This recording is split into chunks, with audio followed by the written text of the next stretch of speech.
Magandang araw. Let's continue Tagalog affixes, and for today, let's have pala. Pala. What is pala, Mudra? Pala, when attached to a word, indicates that it is constantly being done and it also creates an adjective this way. So, let's have examples. Ihi means urine sa Tagalog. Ay palaihi ka, that means you frequently use the restroom. Palaihi. Or you always use the restroom to do number 1. What's number 1? Palangiti. Ngiti, smile.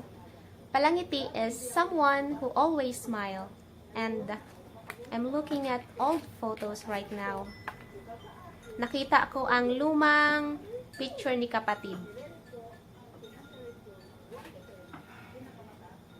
Palangiti siya noong bata siya. Palangiti siya noong bata siya. Let's have more examples. Palatawa.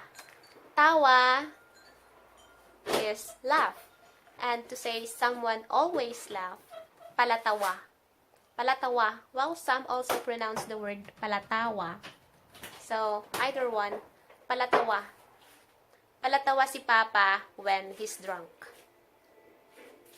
Another old picture years ago. Look at that. Bata pa si Pudra.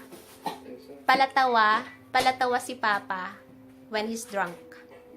He's also talkative, madaldal. Last halimbawa, last example. Tawa, no not tawa, kaibigan. Kaibigan means friend, but to say someone is friendly, palakaibigan. Notice that the pronunciation is different. Palakaibigan, kaibigan, palakaibigan. Kumpara sa pronunciation ng kaibigan, kaibigan, friend. Palakaibigan, friendly. That's all. Ayan lang para ngayong araw. That's all for today or for this week para sa ating Tagalog affixes.